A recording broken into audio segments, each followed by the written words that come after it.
he has had a fever. We had a car. ఇలాంటి sentences మీకు వస్తూ ఉంటాయి. ఇలా వచ్చినప్పుడు ఇదంతా కూడా మనకి కన్ఫ్యూజన్గా ఉంటాయి. ఏంటి అసలు హ్యావ్ అంటున్నాడు, హ్యాడ్ అంటున్నాడు, హ్యాజ్ అంటున్నాడు, హ్యాడ్ అంటున్నాడు, ఇక్కడ మళ్ళీ హ్యాడ్ పెట్టాడు. ఈ రెండింటికి అసలు తేడా ఏంటని చెప్పి మనకి బాగా కన్ఫ్యూజన్ వస్తుంది.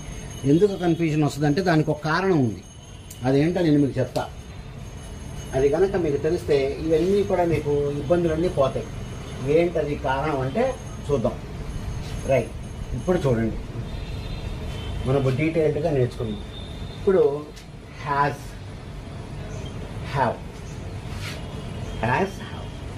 అసలు ఫస్ట్ ఎవరెవరికి వస్తాయి, ఎవరెవరికి వస్తాయి అనేది మనం నేర్చుకున్నాం.